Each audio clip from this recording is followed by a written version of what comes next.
Yeah, it says we're live. Hi everyone, I'm Shanotra and I'm joined by my colleague Malvika.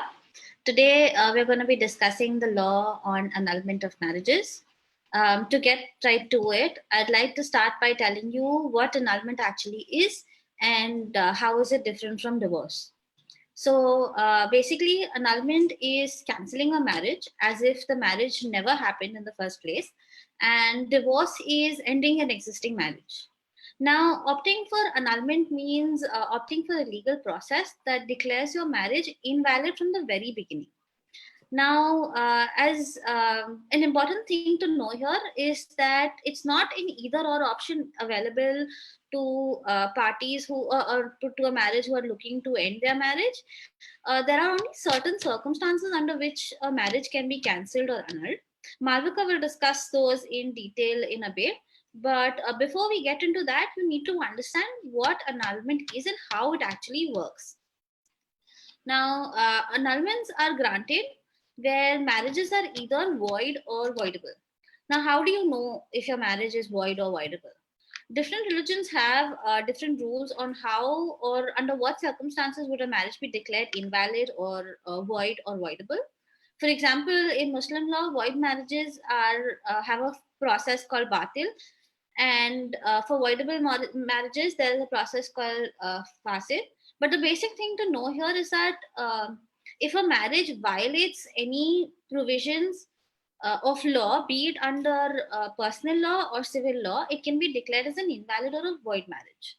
Now, to give you an example here, say if you marry a man who is already married to a woman before you and hasn't divorced his first wife, your marriage to him would be a void marriage because bigamy is not allowed in India, and the second marriage will be invalid marriage from the very beginning. So this is what a void marriage is. Like then there are more circumstances which Malvika will take you over, but uh, so and in cases of voidable marriages, it's somewhat similar, as in an irregularity exists, but that does not mean that the marriage is absolutely void, as in it's absolute or it's absolutely invalid. Depending on the circumstances, parties to the marriage would have an option to either cancel it or even correct the irregularity to make their marriage valid. This option basically, like the option is with them to decide whether like you want to declare the marriage like to be void as an invalid marriage or completely or not basically. A simple example of this would be a child marriage. Say a 16-year-old girl is married to a 21-year-old man. Now, since child marriages are prohibited in India, a marriage that has already taken place could be a voidable marriage if the girl wishes it to be. Now, the option would be on her upon turning 18, that is the legal marriageable age and the age of majority where you can actually give consent. The option would be with her to decide where she wants to either cancel the marriage as if it didn't happen altogether or return to the man and declare it to be a valid marriage. This is a provision under the child marriage law also, but this is just to give you an example of what a voidable marriage is. Now, in both cases of void and voidable marriage, to officially declare marriage to be annulled or cancelled, you need to obtain something. It's a document from the court. It's called a decree of nullity. Now, a decree of nullity is the judicial decree determining, in effect, that the marriage that that's being brought with the brought before the court never actually existed in the first place. Now, it is different from divorce, which acknowledges that a marriage was ongoing and it has ended, and it does not like it was a valid marriage that was persisting, and they and a decree of divorce cancel sorry, not cancels it, but declares it to be ended. But here, in a decree of nullity, it declares that the marriage is and has always been null and void. Like it just as if the marriage never happened in the first place. Now, Malvika will walk you through what are the various conditions and grounds under which you can get your marriage annulled. Yeah. So keeping in mind all the points that Shunotra has discussed so far, I'd just like to mention that again, to when it comes to annulment of marriages, it can, as she mentioned, be only done for certain conditions. So let's go through what these conditions are. First one is, as she had mentioned earlier as an example, if either you or your spouse was married to another person at the time of getting married, then you can definitely go to court and seek for a decree of nullity and seek for annulment. Now, this is in effect bigamy, where you're marrying more than one person at a time, and this is not allowed in India. So, if there's a situation where, for example, your husband was previously married before and you found out later, you can go to court and get a decree of annulment, nullity, and by this, your marriage will be declared invalid from the start. Another example is if you or your spouse was suffering from a serious mental illness. Now, in such a situation, it's important to look at what mental illness is. Now, mental illness has been defined under the Mental Health Care Act 2017. It is basically a health condition which involves a substantial disorder of thinking, mood, perception, or any orientation of memory. So, this may lead to any sort of impairment of judgment, any behavioral issues, capacity to recognize any reality, or even the ability to meet the ordinary day to day demands of life. So, for example, abuse of drugs or alcohol, for instance, may also result in a mental condition. Now, these are just some examples of mental illnesses. Some others are bipolar disorders, substance abuse, etc. So if your spouse basically has such mental illness, then you can definitely go to court and get your marriage annulled. But this does not include mental retardation, because the definition of mental illness does not include retardation. Mental retardation is completely different. It is incomplete intellectual development, and that is very different from mental illness, where these are classified illnesses like under the law. So you can read more on our website under the mental health topic if you want to know more. Now, moving on to the third condition for annulment of marriages. Now, if you or your spouse was below the minimum age, which is 18 for women and 21 for men under Indian law, then you can definitely get the marriage annulled. But it's important to note, as Shanotra had also mentioned before, even though this is child marriage, it again, the decision to actually annul the marriage or continue with it lies with the children. So they can actually decide when they turn 18 whether they want to continue with it or whether they want to annul the marriage. So then, if they decide to annul the marriage, it will be as if the marriage never existed in the first place. It will be invalid from the start. Now, let's say another condition that's important is if your spouse was a close relative. Now, this under the law is known as degree of prohibited relationships. So, there are certain relationships under law that are prohibited. For example, if your spouse falls is a lineal ascendant, this means it goes higher up. Meaning, if your spouse is your father, mother, grandfather, or grandmother, or even great grandfather or great grandmother, and the list just goes on but upwards. If this is the scenario, then you cannot marry such people. And if you have already married someone like this, a close relative, then you can get your marriage annulled. Another example of prohibited relationship is if the spouse is the wife or husband of a lineal ascendant or descendant. Now, this includes both children and grandchildren, but also great grandchildren. So, if you marry someone hierarchically below, and you then later realize that this is a close relative that you've married, you can definitely go to court and get this marriage annulled. Again, if the two spouses are brother and sister, uncle and niece, aunt and nephew, or even cousins for that matter, all these are prohibited relationships under respective religious laws. So these marriages can be annulled. Now, let's say there's a situation where if one of the spouse is a ex-spouse or widower of your sibling, or ex-spouse or widower of your father or mother sibling, or even ex-spouse or widower of your grandfather or grandmother sibling. Even these relationships are prohibited and you can get your marriage annulled. Now, another condition which is very essential when it comes to annulment of marriage is whether you and your spouse were impotent at the time of marriage. Impotency means not having the ability to bear children. So, in such situations, if you find out later that your husband or your wife is impotent, then that is also a ground under certain religious laws to get an annulment.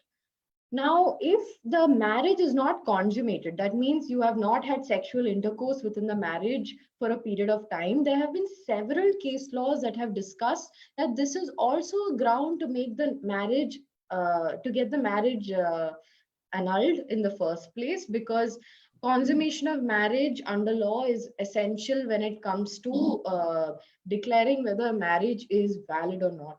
It is one of the conditions that courts also look at. So if there is no consummation of the marriage or there is no sexual intercourse within the marriage, you can get an annulment. Now, two other important things to know regarding conditions for annulment is whether the spouse at the time of marriage was pregnant by some other person. Now, if such a situation arises, again, this is very subjective. When you go to court, the court will go into detail and scrutinize such facts before actually declaring such a marriage as void or invalid from the start. But this is again a ground that you can use. And again, if the marriage was conducted by fraud or any sort of coercion, where let's say you were blackmailed into it, or there has been, or it has, or facts about the groom or the bride were misrepresented to you, all these things means that the marriage was conducted through fraud or coercion. Now, if something like this also happens, you can get your marriage annulled. So, keeping in mind all these conditions, let's look at what the rights are of the children that come from these annulled marriages. And I'll give it over to Shanot. So, in cases of annulled marriages, be it Hindu law or Indian Divorce Act, an important point to remember here is that children born from such marriages, whether children of such marriages, be it biological children or adopted children, they would be considered as legitimate children. Now, their rights and obligation in terms of basically inheritance and succession are the same as what legitimate children receive. For any other related right that they'd want to specifically be declared, they would have to approach the court for a declaration. But like for all intents and purposes, such children are recognized as legitimate children under the law, and whatever the case of annulment might be, whatever annulling a marriage has no effect on their rights to say property, inheritance, their duties towards not just in terms of rights, but also their duties towards succession related issues and so on. So basically, like this is the only like thing to keep in mind when it comes to like talking about children of annulled marriages. Malvik, I'll take you over how you go about filing a case of annulment.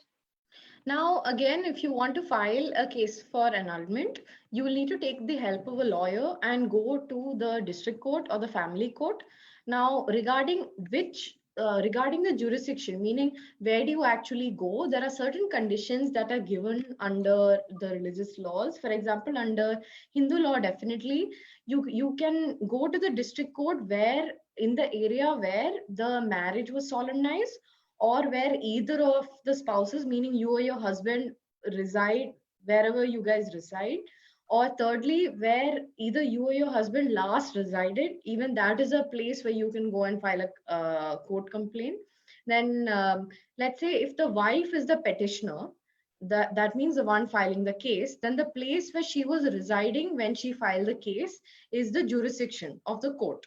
Then another example is, let's say the spouses one of the spouses was not heard of being alive for a period of 7 years.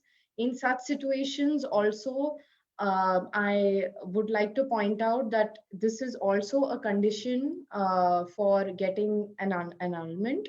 And in this situation, for example, if this is the case, let's say that the husband was not seen for 7 years, then the wife can go to the court in the jurisdiction of where she lives to file the case. That is also an example. Now, the petition definitely that you file for annulment should have all the facts and reliefs that are required, but it should only be submitted after all the facts are verified. Because once you get an annulment, it means your marriage is invalid from the start. So, definitely before a court gives such an order, a decree of nullity, as Shanotra had earlier mentioned, they will actually look at whether this can be solved or not through mediation. Mediation is a process where there will be a mediator appointed, court appointed mediator who will try to resolve the issue between between the spouses basically. Now, let's say the court actually does give a decree of nullity, you do have the right to file an appeal to the higher court, and that is something you can take the help of your lawyer for if you do want to go ahead with it. And again, once the decree of nullity is passed, once the order is passed, it is you will have to follow it. Your spouse will not be your spouse anymore since the marriage has been declared invalid from the start. Now that we've gone through the entire process on the different conditions of annulment and the rights of the children and the difference between void and voidable marriages. I'm sure that all our viewers right now would like to follow up with all the information. To do so, please check out our website, www.nyaya.org, where we have an entire section called Marriage and Divorce dedicated to such topics, where we've looked into specific religions like Hindu marriage, Hindu divorce, Muslim marriage, Muslim divorce, and even we've even looked at interreligious marriages and interreligious divorces for you to really understand the nitty-gritties of the subject. And especially when it comes to annulment of marriages, there are all the details have also been given on our website. Shunotra, you were mentioning something? Yeah, so we also have a question here. A person has asked, in case of bigamy, whether does the first wife have the right to move for a decree of for nullity? Now, specifically answering this, the marriage that would be null and void would be the second marriage, because bigamy means by using bigamy as a condition for nullity, you can go the second wife is the one who can go ahead and file for such a decree. The first wife cannot do so because the marriage was already existing under valid grounds, that was a valid marriage. So she can go for a divorce if she wants to, but not for a decree of nullity. And the second question that has been asked is that how does this law apply to other religions, and does everything get addressed in Hindu law, and what about cross religious marriages? Now, as Malvika mentioned, we have a separate section on of marriage and divorce under on our website. Do check out the categories tab. You will find details related to interreligious marriages, that's covered by Special Marriages Act. You will find details for all other religions like Hindu law, Muslim law, there's Christian law. You can go ahead and RC law. Yeah. And there's a third question that says that isn't child marriage void as it violates the age? Now, the thing with child marriages is that it is considered to be an irregular marriage, not a completely void marriage. As in, because in child marriages, you don't know if the child was able to give her consent or no. For all you know, that the child was willing to do it, but legally to be able to give consent, that the child has to be the age of 18 or 21 in cases of boys. Now, after they attain the age of maturity, after they attain the legally marriageable age, is when they can actually give their consent. And because they have this option, it's a voidable marriage. It's voidable at their option and not actually a void marriage. So basically, when the boy or girl turns 18, they actually have an option at that point to either declare their marriage basically invalid, so then, or they can subsist in that marriage, because many of the marriages that happen through child marriages later eventually turn out to be legitimate marriages. That is also an option.